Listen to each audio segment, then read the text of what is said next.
He is the most popular broadcaster, so when something comes up, I have to address it. And I noticed he had on his show Matt Walsh, who I'm a huge fan of, from the Daily Wire. Daily Wire or Daily Caller? Is that the same thing? I don't know. Either way, Matt Walsh, check out his show. I think he's amazing. It's very insightful. What? I'm kind of retarded. Now go home and get your fucking shine box. You're not that guy, pal. Trust me. You're not that guy. All right. He's very insightful. I had trouble with that again. Am I having a stroke? I like his show. Go watch it. Point blank. Now, I will say, I find it annoying that Joe Rogan claims that the reason he does not have Donald Trump on his podcast is because he's too divisive and he doesn't want to give Donald Trump a platform. When Joe Rogan said this, I was like, yeah, that makes sense.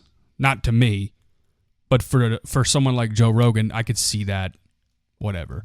Bernie Sanders, Tulsi Gabbard, these are not controversial candidates. But why Joe Rogan would not have on the likes of Vivek Ramaswamy? He finally had on Tucker Carlson, so I'll give him credit there. I don't know why it took him so long to have him on. But, I mean, Donald Trump? He's got to be like the biggest get. And I know, Rogan's like, he's got the attitude of, well, I just do what I want. I have on whoever I want. Some of your guests are not just because you want to have them on. Some of them are on your show because they're relevant. Donald Trump could not be more relevant. Might be the most relevant guest that he could have on, in my opinion. Whether you like him or not, 3 hours of Donald Trump would be uncharted territory, really. Until, of course, the Lex Friedman podcast. I don't ever know how to say his last name. Lex Friedman is so intelligent that it's creepy. His demeanor creeps me out. I just want to make that clear. I think he's very smart, and I enjoy listening to him talk, but only for so long. Because he really he has this way of him. I don't know, like, it's something's weird about it. Like he's an AI robot. And he probably knows that. But it's so weird. So it bugs me that that's your excuse on why you will not have Donald Trump on the platform. And I kind of could see an argument for that. I think Joe Rogan wants to avoid that level of press. Because I don't think he likes that kind of shit. I really don't. The whole thing with COVID, I don't think he wanted any of that. He was just speaking his mind, and all of a sudden, CNN is taking direct quotes from Joe Rogan's podcast. I don't think he wants that. Who could fucking blame him? But you can't then go and have Matt Walsh on your show. Twice now. He is a open conservative. Like, he's very much a conservative. And he's a very much Donald Trump supporter.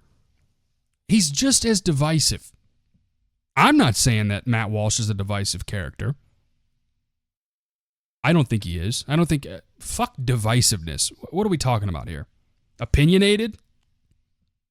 Like, what is divisiveness? Oh, he's so divisive. What exactly is divisive about Donald Trump?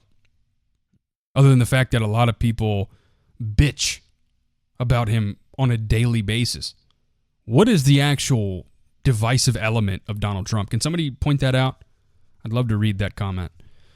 I just don't understand. It really drives me crazy. There's so many Joe Rogan podcasts that I see where I'm like, why are you having this person? Who the fuck is this person? Now look, if it's somebody, most of the time it's somebody that Joe Rogan is interested in, which is the basis of his show. But I mean, dude, how long can you avoid the elephant in the room? And I know he's sick of being asked about it, but how long can you avoid it? You had a point until you didn't. Theo Vaughn had Joe Rogan on his podcast. I'm sorry, Donald Trump on his podcast. You probably know. You've probably seen it, or at least clips. And it was awesome. It was a longer podcast. It was fantastic. I think Theo Vaughn did a fantastic job of maneuvering through the initial Donald Trump rhetoric. And we all know what that rhetoric is. I'm gonna come. He swam through all that and got to talk to Donald Trump, not the former president, but the guy Donald Trump. If he would do that more, which I think he is, I think that can do a lot of positive things to his campaign. People want to know who you are. They don't want to hear the same, and it goes back to the debate and the problems that I had with how he took the bait. That's what debate was. It was, we know that if we dangle it out there that he isn't who he says he is, popularity-wise, he will take it and run with it for 30 minutes. And I can't stand that. Love the guy, but I can't stand that.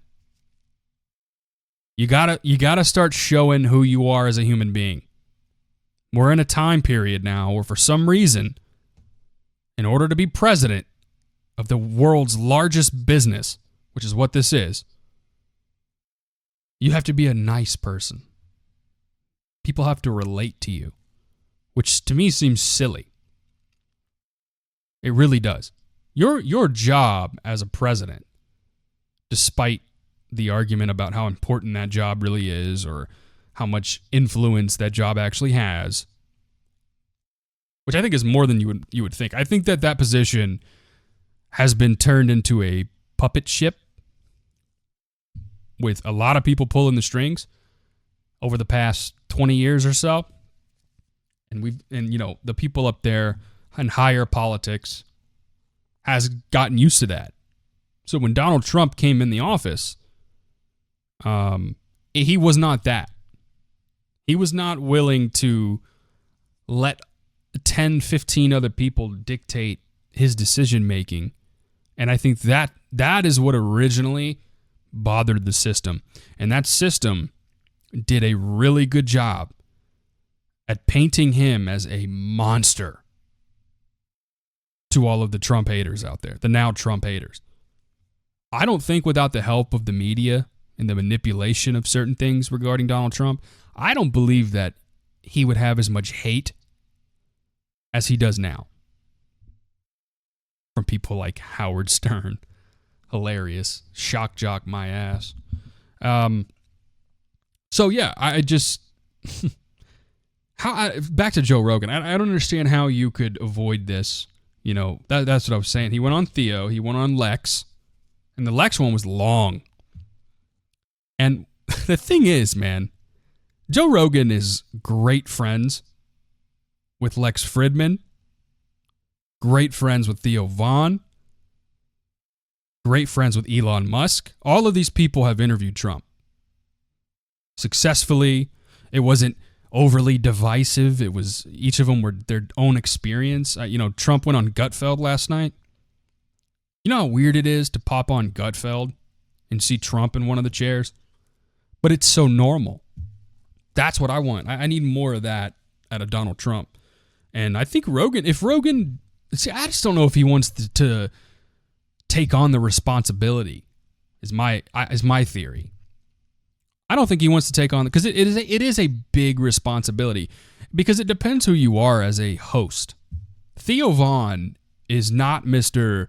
Serious podcast guy. I mean, yeah, he's had some serious conversations about some interesting things, and I love that show. I think it's a great podcast.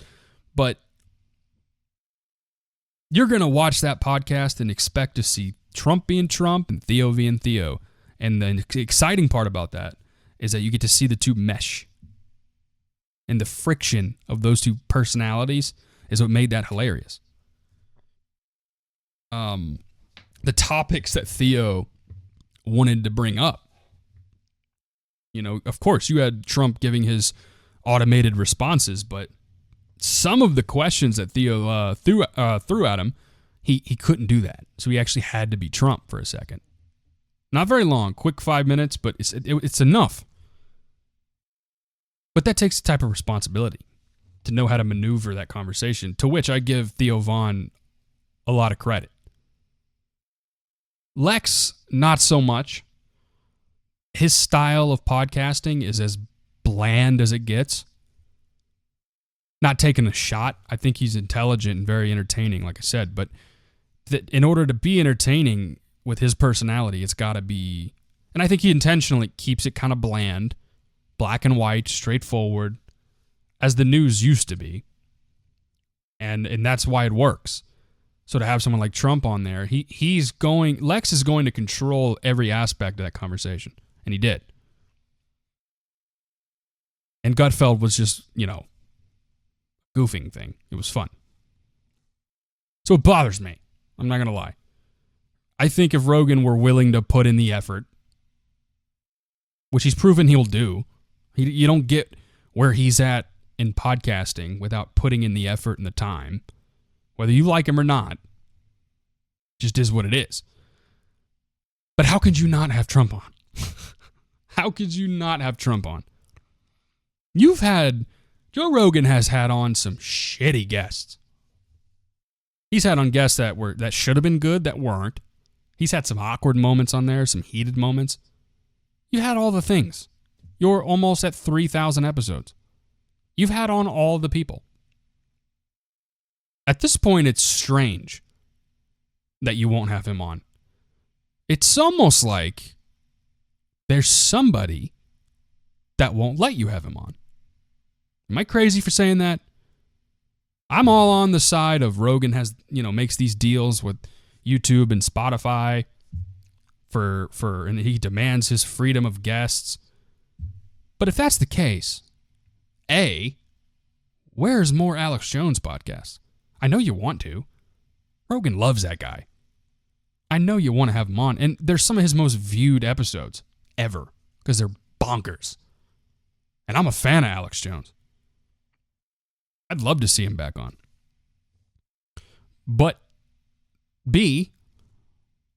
Trump. Where's the Trump podcast? It's amazing. You had Kanye West on, dude.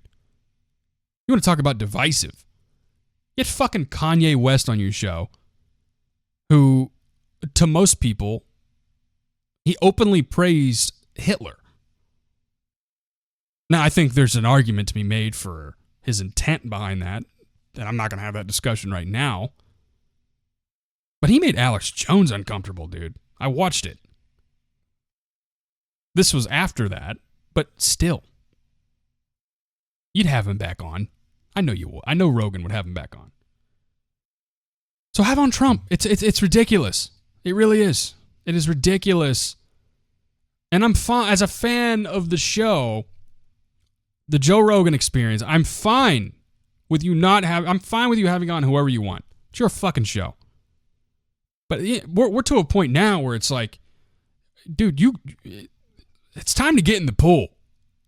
You're not picking a fucking side in politics just because you have him on. I see it as weak that you'll have on the likes of Bernie Sanders twice, mind you. Bernie fucking Sanders? Why is it okay to have him on? Because he's middle of the road? He's an independent? He's radical as fuck. He's got some of the worst left-wing socialist policies that he wants to put in place. He just isn't. He wasn't good enough, and he got fucked by the Democrats. I will admit that. It should have never been Hillary against Trump. Should have been Trump against Bernie. Now, I think the debate was way better to watch with Hillary, but it should have never been her. They shafted, just like they shafted RFK. The Democrats have a big history of shafting. And that's why it's annoying. It must be annoying for Democrats out there who don't want to vote for somebody so radical like your typical Democratic candidates these days. You know, I'm sure a lot of Democratic voters saw RFK as a way away from that. Back to the old school Democrat policies, which I don't like. Not a fan of, but that's fine. This is America. You should be able to pick your candidate, not get stuck picking a candidate that's there because of, party manipulation and intimidation. And it's like, well, Bernie, he endorsed all them afterwards. So how was it? Of course he endorsed them. Who else is he going to endorse? Trump? What a time. What a time. So, I don't know. I'm rambling. I find it weird. But we can move on from that. I saw the Matt Walsh podcast and my mind it spiraled into all these things I just said. And I'm like, how the fuck are we here? Shit or get off the pot. Have him on.